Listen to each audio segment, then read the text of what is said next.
అయితే అక్కడ ఈ టోటల్ రిమాండ్ రిపోర్ట్ చూస్తుంటే సిఐ నాగరాజ్ ఒక్కడనే బాధ్యుని చేసి ఒక్కడనే బలిపశు చేసి మిగిలిన అధికారుల పేర్లు ఏవి బయటికి రాకుండా చేసే ప్రయత్నంలో భాగంగానే మీరు చెప్పినట్టు రిమాండ్ రిపోర్ట్ చక్కగా ఒక సీనియర్ చేత రాయించారంటారా? సీనియర్ సీనియర్ పోలీస్ ఆఫీసర్ ని తీసుకొస్తే ఈ ఉమ్, రిమాండ్ రిపోర్ట్ రాపిచ్చారు.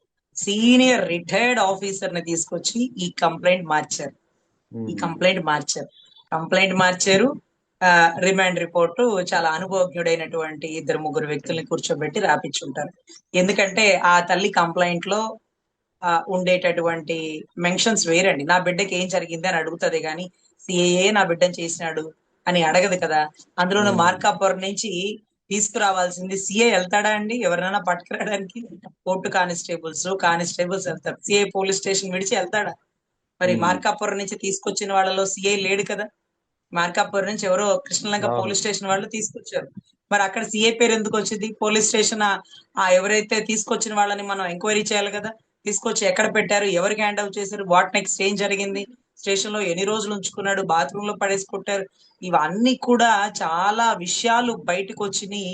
ఆ కుటుంబ సభ్యులు స్వయంగా చెప్పినారు. బాత్రూమ్ లో పడేసి కొడితే ఆ స్టేషన్ ఒక్కటే గొడ్డుపోయిందా అండి? కింద ఇద్దరు ముగ్గురు ఎస్ఐలు ఉంటారు, పైన డిఎస్పీ వారంలో 2 సార్లు వచ్చి విజిట్ చేస్తుంటారు.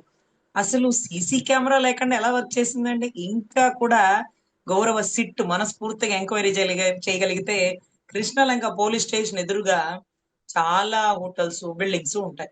సీసీ కెమెరా గనక కృష్ణలంక పోలీస్ స్టేషన్ ని ఫోకస్ చేసే సీసీ కెమెరాస్ కూడా ఉంటాయి. బహుశా అవి కూడా మాయం చేసేస్తారేమో. ఎందుకంటే కృష్ణలంక పోలీస్ స్టేషన్ వైపు చూపించే సీసీ కెమెరాలో ఎంతమంది ఎమ్మెల్యేలు బయటికి వెళ్ళారు, ఎంతమంది ఎంపీలు లోపలికి వెళ్తున్నారు, ఎవరెవరు పంచాయతీలు చేస్తున్నారు, ఏ అధికారి లోపలికి వెళ్ళాడు, అది అతను ఏ జిల్లా అధికారి, ఏ రాష్ట్రం నుంచి తీసుకొచ్చారు, అతను ఎవరు, ఇవన్నీ కూడా వస్తాయని 10 నెలల సీసీ ఫుటేజ్ తీసేసినారు సార్. దీనికి పూర్తిగా హోమ్ మినిస్టర్ గారు కూడా రెస్పాన్సిబిలిటీ. ఎందుకంటే ఆవిడ ఒక వీడియోలో చెప్పారు, ప్రతి police station under control of CC footage, అవును. Under control of CC towers. ఇవన్నీ కూడా ఆవిడ చెప్పిన స్టేట్మెంట్లు. దానికి విరుద్ధంగా జరిగితే ఒక రోజు కరెంట్ పోతుందండి, 2 రోజు రిపేర్ వస్తుందండి, ఉమ్. 3 రోజు ట్రాన్స్ఫార్మర్ పగిలిపోతుందండి. What about 4th day, 5th day, 6th day? ఏం జరుగుతుంది? బాగు చేపించుకోవాలి కదా.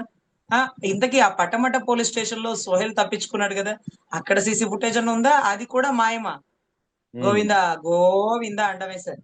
సో విజయవాడ అడ్డాగా పెట్టుకొని చేస్తున్నటువంటి సివిల్ దందా సెటిల్మెంట్లు కానీ, ఎన్నో రకాలైనటువంటి హత్యలు కానీ, తెలిసి తెలియని మాటలు కానీ, ఇవన్నీ ఉమ్. పూర్తిగా తప్పు సార్. ఈ మధ్య కాలంలో ఏదైతే గాదె సాయి కృష్ణ వారి మరదలు ఇచ్చిన స్టేట్మెంట్ కూడా చూస్తున్నారు. ఫోక్సో కేసు, ఒక మైనర్ పిల్లని రేప్ చేసిన నన్ను సపోర్ట్ చేయమంటారా?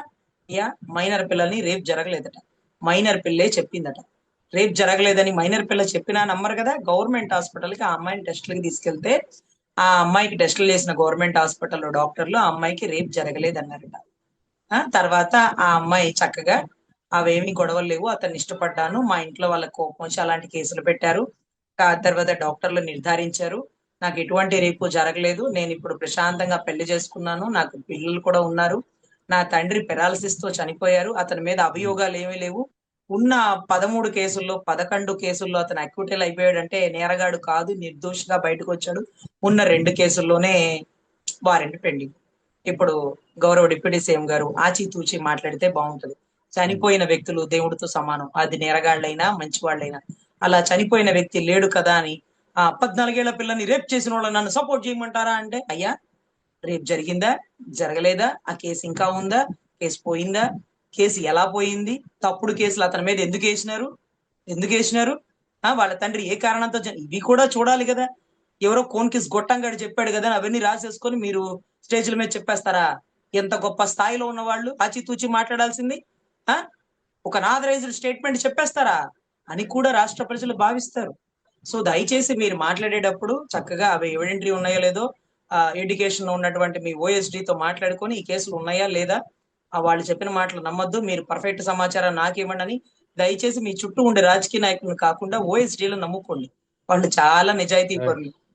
అదృష్టమో దురదృష్టమో మీ దగ్గర వర్క్ చేస్తున్నారు రైట్. రైట్. కాబట్టి మీరు దయచేసి వాళ్ళని మనస్ఫూర్తిగా నమ్మొచ్చు. ఎవిడెంటరీ లేకుండా ఒక చనిపోయిన వ్యక్తి గురించి ఇతను నేరగాడు, ఇతను గుండాగాడు, పేకలను కోసేసాడు, పేకలు కోసేసిన కేసులో జరుగుతుంది. పేకలు కోసేసినట్టుగా బీర్ బాటిల్ తో పేకలు కోసేసినట్టుగా ఎవిడెంటరీగా అవన్నీ జరుగుతున్నాయి. అతను ఏ ఉమ్, 5 లో ఉన్నాడు, ఏ 1 లో లేడు, ఏ 5 లో ఉన్నాడు. ఆ చనిపోయిన సంథింగ్ ఎవరో ఒక రెడ్డి తాలూకా ఆ బిడ్డని ఇతనే స్వయంగా హాస్పిటల్ కి తీసుకెళ్లి జాయిన్ చేసినాడంట. ఆ ఇతను స్టేషన్ లో ఏదో జైల్లో ఇద్దరు ఫ్రెండ్షిప్ కలిసిందట. ఆ బిడ్డ ఎవరైతే చనిపోయిన బిడ్డకి తల్లిదండ్రులు లేరట, వాళ్ళ మేనమామ చూస్తున్నారట.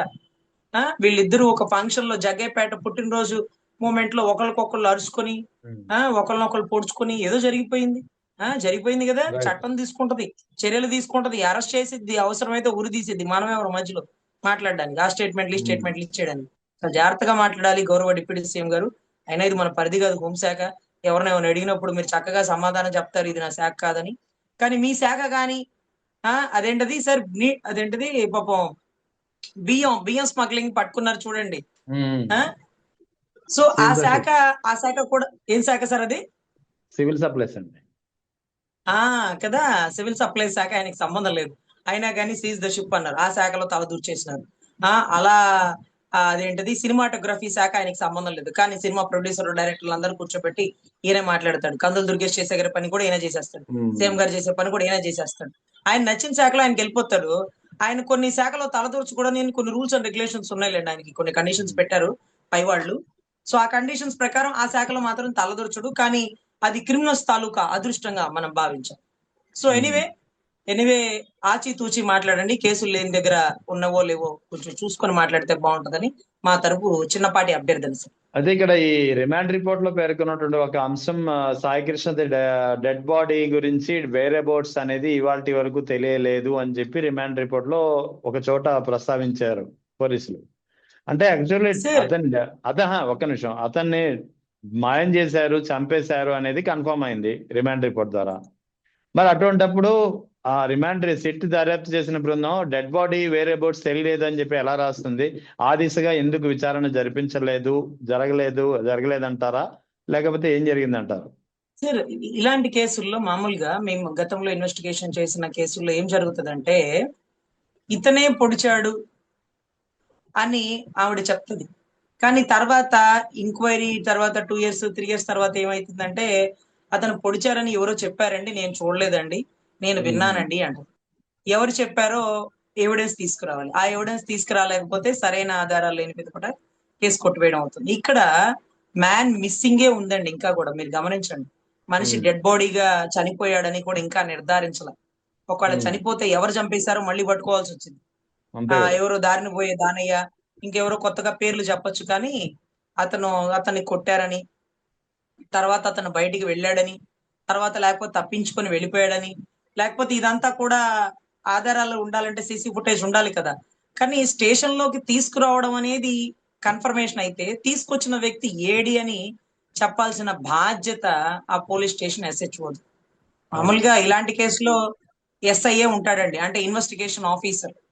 సిఐకి సంబంధం ఉండకపోవచ్చు, అంటే SHOగా SI మెన్షన్ చేస్తారు, సిఐకి ఉండకపోవచ్చు. కానీ మరి చూడాలండి, నాకు ఆశ్చర్యం ఏంటంటే డెడ్ బాడీ చంపేసినారు, బూడు చేసినారు అనే పదజాలం నాకైతే ఎక్కడా పెద్దగా డెడ్ అనిపించలేదు. బాడీ అనే ఎందుకంటే పదం అవన్నీ ఉందండి. ఉంటాయి. డెడ్ బాడీ అనే పదం ఉంది. డెడ్ బాడీ అనే పదం అంటే మరి బాడీ ఉండాలి సార్, లేదు అదే కదా, బూడిద వీళ్ళ చూపించారు. రిమాండ్ రిపోర్ట్ లో అయితే మెన్షన్ చేశారు అంటున్నాను నేను, అంతే. అదే సార్ ఆశ్చర్యం. ఇప్పుడు ఉమ్. డెడ్ బాడీ అంటే ఎక్కడ పెడతారు? పోస్ట్ మార్టం దగ్గర పెడతారా, గవర్నమెంట్ హాస్పిటల్లో పెడతారా? సార్ ఇది అసలు 29 కోట్లోకి వెళ్ళాక జడ్జి గారు అడిగే ప్రశ్నలకి వీళ్ళు అవును. ఫస్ట్ చెప్పాల్సిన సమాధానం 29న నాకు చెప్తానన్నారు కదా కోర్టుకి, ఈ లోపే మీరు సిట్ వేసేసుకున్నారు, ఈ లోపే అతని మీద 302 కట్టేశారు, అతను ఒక్కడనే బాధ్యుడిని చేస్తారేంటి? నేను అడిగింది సిపిని కదా, కమిషనర్ ఆఫ్ పోలీస్ నేను అడిగా, ఏది మీ కస్టడీలో ఉన్న వ్యక్తిని ప్రొడ్యూస్ చేయండి అని. SHO సిఐనో ఉమ్. కానిస్టేబుల్ నో నేను అడగను. సో నేను ఎవరైతే సిపిని అడిగిననో అతనే దోషి నా దృష్టిలో అని కూడా అనే అవకాశాలు ఉంటాయి సార్. కానీ డెడ్ బాడీ అనేది ఎప్పుడైతే మెన్షన్ చేసినారో బాడీ చూపించాలా. మరి అదే కదా, అదే బాడీ అడుగుతా ఎక్కడి నుంచి అంటున్నాను. అంటే ఆ తల్లి చెప్పింది నా బిడ్డని కొట్టి చంపేసినాడు అని ఆ ఉమ్. తల్లి అనుకుంటుంది. మరి కొట్టి చంపేసినాడు, నా బిడ్డని శవంగా చేసేసినాడు అని ఆ తల్లి భావిస్తుంది. మరి అది ఎంతవరకు నిజం అనేది నెక్స్ట్ ఇది ఫస్ట్ ఛార్జ్ షీట్ అండి. ఫస్ట్ రిపోర్ట్ వేస్తారు, second charge sheet, third charge sheet, investigation part లో ఇవి కాదు మళ్ళీ ఇంకొక కొత్తది, అలా అలా చాలా మారుతూ ఉంటాయండి. ఇవాళ ఉన్నది రేపు ఉండకపోవచ్చు. బహుశా వాళ్ళు ఎన్ని మెలికలు వేస్తారో, ఎవరెవరిని తప్పిస్తారో ఆ, అనేది ఇంకా వేచి చూడాలి. ఓవరాల్ గా ఈ టోటల్ ఎపిసోడ్ లో ఈ రిమాండ్ రిపోర్ట్ బయటకు వచ్చిన తర్వాత, ఈ అంటే లాకప్ డెత్ అనేది కన్ఫర్మ్ అయిన తర్వాత, డెడ్ బాడీ మాయమైనది అంటే డిసప్పేరెన్స్ ఆర్ డిస్క్లోజర్ అని కూడా ఒకటి రెండు చోట్ల ఉందండి. అంటే ఇది జరిగిన తర్వాత ఇది కూటమి ప్రభుత్వానికి అంటే పోలీస్ యంత్రాంగం ఇంత అస్తవ్యస్తంగా ఉందా, ఇది కూటమి ప్రభుత్వంపై ఎలాంటి ప్రభావం చూపిస్తుందంటే ఏం చెప్తారు మీరు? సార్ ముఖ్యంగా డిఎస్సి లో పేపర్ లీక్ అయింది. వైజాగ్ స్టీల్ ప్లాంట్ లో క్వాలిటీ లేనిది ఇవ్వడం వల్ల సెంట్రల్ స్టేట్ కూడా ఇరుక్కునే పరిస్థితి ఉంది. క్వాలిటీ లేని సరికి ఇవ్వడం వల్ల అక్కడ చనిపోయారు. ఇవన్నీ జరుగుతున్న మూమెంట్ లో ఈ లాకప్ డెత్ అనేది ఒక 10 రోజుల నుంచి మీడియాని మొత్తం చుట్టేస్తుంది. మెయిన్ స్ట్రీమ్ మీడియా అంతా దీని మీద కూర్చుంటే, మంగళవారం రావాల్సిన డబ్బులు మూడో కంటికి తెలియకుండా అమరావతి రాజధాని రైతులు భూములు కలెక్ట్ చేసేయడం, ఏవేవో జరిగిపోతున్నాయి. సో ఈ కేసు గురించి ఏం చెప్పమంటారు అంటే, అసలు ఎందుకు ఈ కేసు వచ్చిందో నాకే ఆశ్చర్యం సార్. పోలీసుడు తలుచుకుంటే మూడో కంటికి తెలియకుండా లేపి పక్కన పడేస్తాడు. ఆ అలాంటిది ఈ కేసులో ఈ సిఐ ఇరుక్కోవడం ఏంటో, ఈ లాకప్ డెత్ ఏంటో, మళ్ళా సీసీ కెమెరా లేకపోవడం ఏంటో, దీన్ని మేము తవ్వి తీయడం ఏంటో, దీని గురించి ఎక్కువ ఆలోచిస్తుంటే మాకు కూడా మైండ్ పోతుందండి. ఆ రిమాండ్ Okay. రిపోర్ట్ ఇప్పటికి 3 సార్లు చదివా. ఏది ఫస్టో ఏది లాస్టో నాకే అర్థం కావట్లా. ఆ తల్లి చెప్పింది మార్కాపురం నుంచి నా బిడ్డని తీసుకుని వెళ్ళిపోయారు, నా బిడ్డని పోలీస్ స్టేషన్ లో పెట్టారని చెప్తున్నారు. కానీ నా బిడ్డ పోలీస్ స్టేషన్ లో లేడు. నా బిడ్డ ఎక్కడున్నాడు, నా బిడ్డని ఏం చేశారు, దీనికి గల కారణాలు ఎవరైనా చట్టపరమైన చర్యలు తీసుకోండి అంది.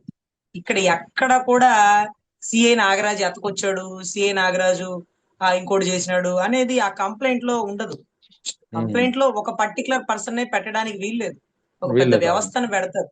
అంటే ఒక సర్వేయర్ గనక సర్వే చేయకపోతే నేను చెప్పినట్టుగా అక్కడ ఎంఆర్ఓని, ఆర్డీఓని, జాయింట్ కలెక్టర్ని, ప్రిన్సిపల్ సెక్రటరీని అందరినీ బాధ్యులు చేస్తారు. ఇక్కడ బిడ్డ మిస్ అయిపోయాడు అంటే ఇతను ఒక్కడే కాదండి, డిఎస్పీని, సిపిని, డిఐజీని, డీజీపీని ఇంతమందిని పార్టీగా చేస్తారు. ఇక్కడ నా బిడ్డకి ఏం జరిగింది, మార్కాపురం నుంచి తీసుకొచ్చారు, ఏమయ్యాడు నా బిడ్డ, స్టేషన్ లో లేడు. ఇది కదా కంప్లైంట్. సిఏ నాగరాజు నా బిడ్డని కొట్టాడు, కొట్టి కింద అరుపులు వినిపించినాయి, సిఏ నాగరాజు ఏం చేసినాడు, ఏంటి సిఏ నాగరాజు చుట్టూ కథ అంతా తిరుగుతా ఉంది. ఇందాక చంద్రబాబు గారు కూడా ఒక స్టేజ్ మీద చెప్తున్నారు, చనిపోయిన వాడు కాపే, చంపేసిన వాడు అని మీరు ఆరోపిస్తున్న సిఏ నాగరాజు కాపే. ఇక్కడ మళ్ళీ పవన్ కళ్యాణ్ ఎందుకు లాగుతారు, పవన్ కళ్యాణ్ గారికి ఏం సంబంధం, హోమ్ మినిస్టర్ గారికి సంబంధం కేసు. ఏదో దళితుడిని చంపగానే దళితులందరూ బయటకు వస్తారు, కాపుని చంపగానే కాపులందరూ బయటకు వస్తారు, బీసీని చంపగానే బీసీలందరూ బయటకు వస్తారు. కొంచెం ఇవి ఏంటంటే మైనారిటీలు చనిపోతే ముస్లిమ్స్ అందరూ బయటకు వస్తారు. సో ఇట్లాగా కొంత వర్గము వాళ్ళకి జరిగిన అన్యాయాన్ని కూటమిగా ఉండి ప్రశ్నిస్తారు. ఎందుకంటే వాళ్ళు ఎప్పుడు అడగారిన బడుగు బలహీన వర్గాలుగా సొసైటీ భావిస్తుంది కాబట్టి. సో దానికి కులం ఎందుకు వచ్చింది, దీనికి కులం ఎందుకు వచ్చింది అంటే, పవన్ కళ్యాణ్ గారు చెప్పారు చూడండి, లల్లూ ప్రసాద్ యాదవ్ గారి కాన్స్టిట్యున్సీలో ఒక కలెక్టర్ గారి భార్యని తీసుకెళ్లారు, కానీ ఆ కలెక్టర్ దళిత కలెక్టర్ అని. ఏమయ్యా, దళిత కలెక్టర్ ఎందుకు గుర్తుపెట్టుకున్నావు? లేకపోతే సిన్సియర్ హానెస్ట్ కలెక్టర్ అని గుర్తుపెట్టుకోవచ్చు కదా. దళిత అనేది అక్కడ ఎలా నోటెడ్ అయిందో, కాపు, బీసీ, మైనారిటీ అనేది కూడా అలాగే నోటెడ్ అవుతుంది. సో దయచేసి ఇక్కడ కులాల ప్రస్తావన లేకుండా, ఆ తల్లికి జరిగిన అన్యాయమే కాకుండా ఇది రాష్ట్రానికి జరుగుతున్నటువంటి అన్యాయం. రక్షక భటుల, భక్షక భటుల అని ప్రజలు భావించే పరిస్థితి ఉంది కాబట్టి సరైన సమాచారాన్ని పూర్తిగా ప్రజలకు అందించండి. లేకపోతే ఏం జరుగుతుందో వ్యవస్థలో అర్థం కావట్లా. మెయిన్ స్ట్రీమ్ డైవర్ట్ చేయడానికి ఇలాంటివి తీసుకొస్తున్నారా? గతంలో చెరువులో దూకి చనిపోయిన వాడు ఒకడు, అవమానంతో జీబులోంచి దూకి చనిపోయిన వాడు ఒకడు, నేరగాళ్ళు ఎలా చనిపోతుంటే ఇతను మాత్రమే ఎందుకు లాకప్ లో తన్నించుకొని ఎముకలు ఎరగొట్టించుకొని చనిపోవాల్సి వచ్చింది? మీడియాని డైవర్ట్ చేయడానిక? డిఎస్సి వ్యవస్థలో తప్పుని, అసలు ఎంత పెద్ద డిఎస్సి పేపర్ లీక్ అంటే అసలు ఆ మినిస్టర్, విద్యాశాఖ మంత్రి కటకటాల పాలైపోయే పరిస్థితులు అయితే ఉంటాయి సార్. సో చూడాలండి వ్యవస్థలు వెళ్తున్నాయో, ఎందుకో మీడియా అటు డైవర్ట్ అవుతుందో. ఈ రిమాండ్ రిపోర్టు, ఈ కంప్లైంట్ అనుభవజ్ఞుడైనటువంటి ఒక అధికారితో రాపించినారు. ఆ అధికారి మాత్రమే గతంలో ఈ కేసుని బాగా డీల్ చేసిన వ్యక్తి, మళ్ళీ ఈ కేసులో సిఐని నిర్దోషిగా తీసుకురాగలిగిన వ్యక్తి.